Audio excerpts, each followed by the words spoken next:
สบายดีเอฟซีมื้อนี้เฮาก็แม่นเป็นตอนเช้าวันพุธเนาะเฮาสิได้ใส่บาตรตักบาตรหยาดน้ำและกองบุญเพื่ออุทิศหาพ่อแม่อ้ายน้องลูกหลานของพ่อตู่พ่อเฮาก็ได้สาธุบุญคุณนางว่าเพิ่นบ่ได้มาร่วมเฮาก็เฮ็ดให้เพิ่นดังสุดมกสุดใจซ้ำเพิ่นมาเองนะซ้ำเพิ่นมาตั้งเองเฮาก็สิได้อันนี้พ่อแม่อ้ายน้องก็เต็มเพิ่นมาเบิ่งโมบุญโมหยังเด้เครื่องกองบุญเพิ่น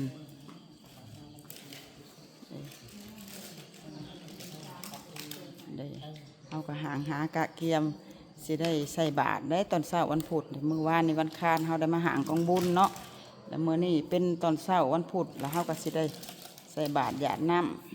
ำเพื่ออุทิศหาผู้มีพระคุณและเด้กองบุญเพิ่นก็ได้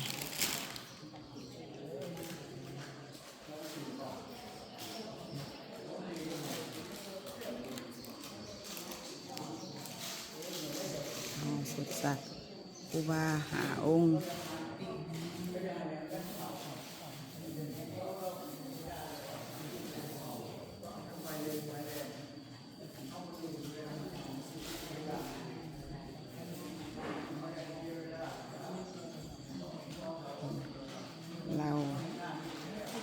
เราจกเอาเป็นกระไรทางไปเนาะโอ้ยสาธุดีไม่แห้งบุญคำนำสู่ดีของดีกองตู่พอส่วงให้เศร้าให้หายดีต้นเงิน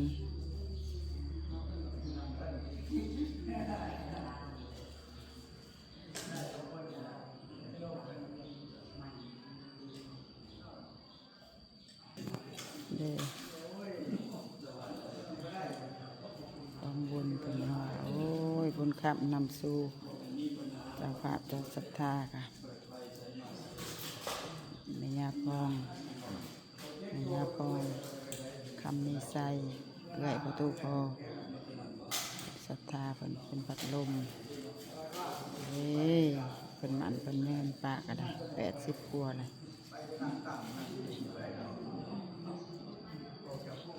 พ่อใหญ่ลีกับลุงกันอันเด้พ่อใหญ่อันเด้พ่อใหญ่ลีลุงกันอันลุงกันนี่แม่นเป็นไอ้เคยของพ่อตู่พ่อเด้อลุงกันนี่เมียเพิ่นก็ได้เสียแล้วอันนี้ก็โดยแม่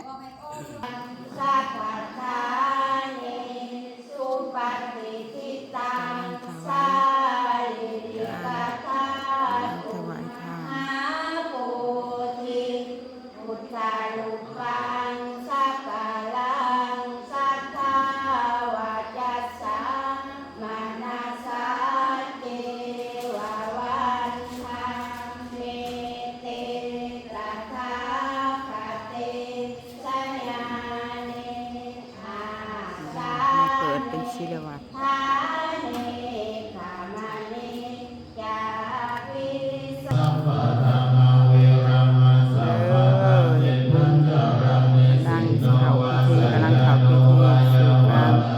สูตรกองบุญหลายทางให้สุดใจเด้อญาติพี่น้องผู้รองรับไปแล้วผู้เจ็บผู้โศกผู้บ่สบายให้ช่วงให้เศร้าให้ไวช่วงให้เศร้าผู้บ่สบายหายดีหายขึ้น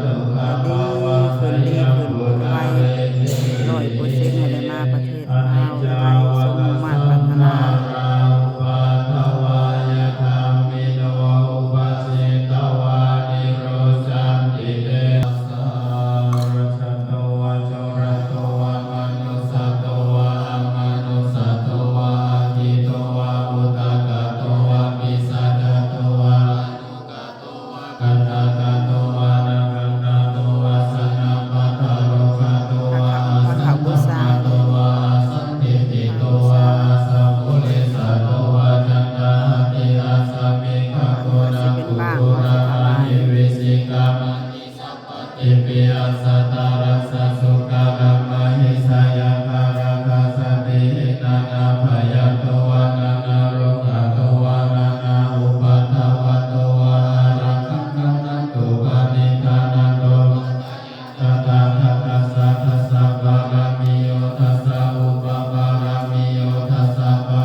าพใส่ก่อน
เด็กกำลังถ่ายเจ้าภาพอันวันหนึ่งไฮไลท์คนก่อน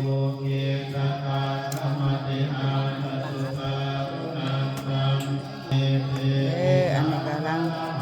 ให้เจ้าภาพใส่ก่อนเจ้าภาพใส่แล้วก็แขกทำมาโอ้ยขอบมกขอบใจอะไรตั้งหน้าครอบครัวตั้งหน้าพ่อตู้พ่อแล้วก็ปากพองคันมีใส่เป็นใส่บาตรอย่างน้ำ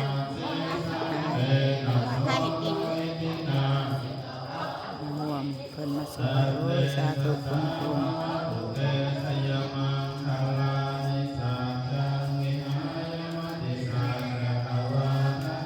บาทหลายได้บาท10 ใบบาท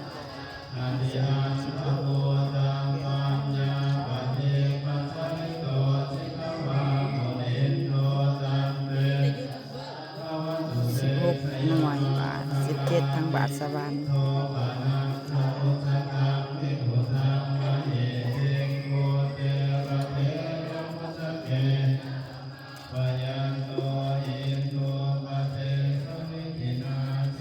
่อใหญ่เฮามาบ่าวประตูพ่อได้นี่คนมาบ่าวประตูพ่อกับอ้ายเคยประตูพ่อ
คิดเป็นบุญเป็นกุศล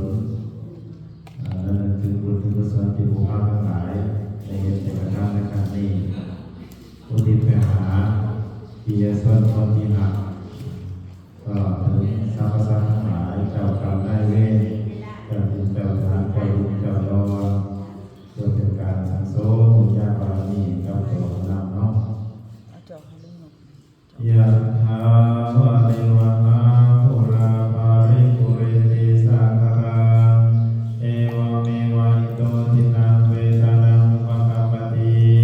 อิชิตังปฏิตังตุมหังคิปะเมวะสมิสตุสัพเพปุเรตุสังกปาจันโทปนารโสยะถามณิโสเทระโสยะถาเทวะสันตุสัพพะโลกวินาศตุมา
งหันมา หันทัทานีมายังพันเตอาพุทธสามาพาหุกิจยามายัง ยะสดานิตุเอกรัมมยตา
ว่าเลยครับไม่ได้กินอย่างดูเอาเลยนะไปเรียนของนี่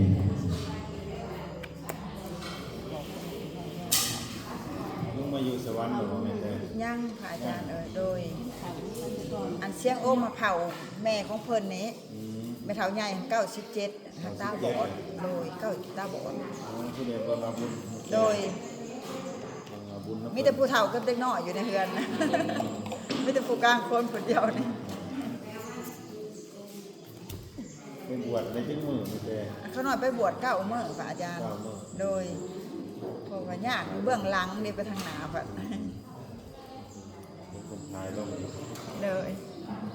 เอาไปบวชวันอันนั้นเด้ รับไปแห่ โดยวัดป่าสัมปะแห่ ไปเยอะตะกี้ไปพักด้วย โดย สบายทั้งตัวจริงๆในนั้นทั้งหมดปวดขาแห้ง อันโดย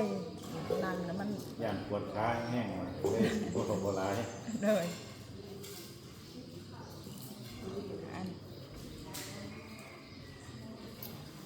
เห็นแต่โดนเนาะ โดยพระอาจาร เด็ก ย์ เรียกกรุงเทพว่า โดยแม่ หมู่เป็นโมน้ำช็อกเทนเพิ่น โดย ได้ล้าน300,000 อันพระอาจารย์อันเงินอันญาติพี่น้องเพิ่นมาโมนำขนอยสิถวายขวัดเลยถวายขวัดเลย อ่านได้จำนวน1,330,000พระอาจารย์โมถวายสร้างวัดสาธุสาธุ คนเนี่ย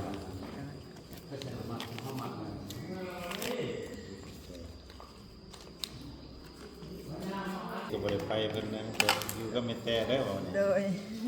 สา เพิ่ ธุ น พระอาจารย์ คำบันเฮานะแต่เก่าเนี่ย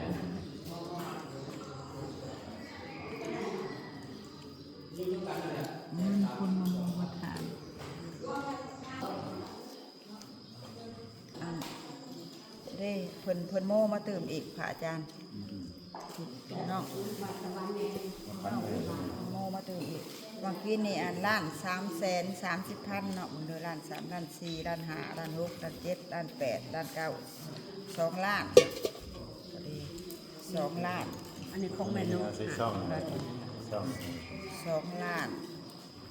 2,480,000บัดนี้รวมได้เป็น2,480,000 พี่น้องแขกที่ชิดบุถากินเขากันก้อนถ้ากันเมื่อ รวมพี่น้องมาโมบุญนำพอดีได้2,180,000พอดีเฮาก็สิได้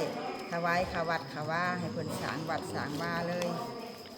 ปัจจัยนำกันได้บุญนำกันหลายๆวัตถุปู่ทุกคนไอ้น้องพี่ คือ น้อง ว่าไม่แต่ทั้งคุณนะ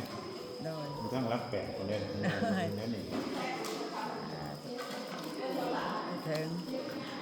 มีแห้งถวายสามวัดสามว่าเขาถวายทอดทานกองบุญอย่างแล้วเรียบร้อยครูบาล ยังอยากมากขึ้นอยู่ได้อพระอาจารย์โดยจะเอามากขึ้นเป็นอยากมากขึ้นอยู่โดยบ่ออยู่เวียงพุ่นโดยสันข่าวอันประมาณเดือน7พุ่นแหละ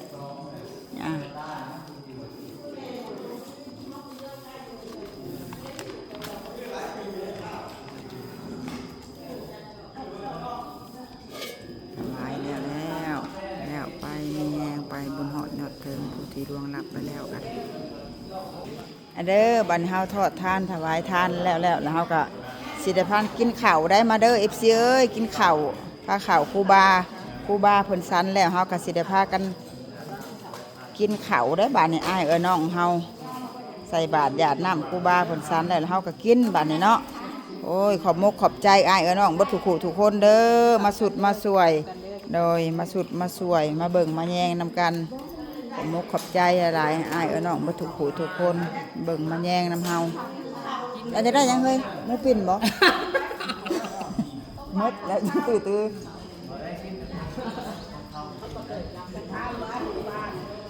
มาเด้อพาเดียวมาเข้าน้ำไหมอันนี้หันจับเจียวตัวนี้ป้าตัวจะไปบอกขักป้าน้ำพุน้ำแม่เนาะอันนี้นี่ได้ถ่ายแล้วเห็นแล้ว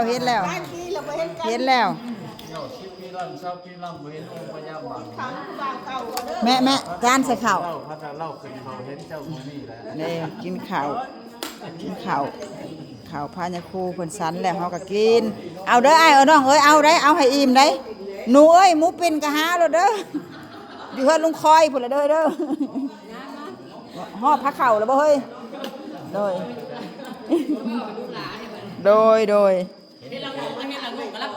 ไข่แกงเฮ็ดละโงกนะไข่เฮ็ดละโงกพามเฮ้ยบอกเฮ้ยมีแต่แขกมาทางไกลแล้วนะก็เลยเทคแคร์น่ะเด้อมาตะเวียงพุ่นนะมาเด้อเอาใช่แล้วก็มาเด้อเอาเลย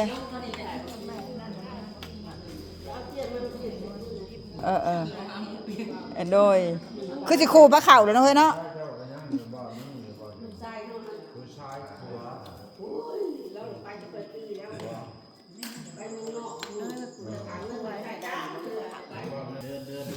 ขอบคุณขอบใจหลายเด้อ FC บัดทุกคนให้ได้บุญนำกันบัดทุกคนเด้อให้บุญนำกันหลายๆขอบคุณขอบใจหลายแล้วของบอกของบุญกันเสร็จสิ้นเป็นพิธีแล้วเบิดบ่ของบ่ค่ายังในจิตในใจแล้วบัดนี้ผู้บ่สบายก็ให้ช่วงให้เศร้าดี 100% แล้วบัดหายขาดแล้วสิได้มาประเทศลาวแล้วอีก2 เดือนก็สิได้มาแล้วขอบคุณขอบใจ FC หลายบัดทุกคนบุญคำนำสู่อยู่เหมือนคนยืนแม่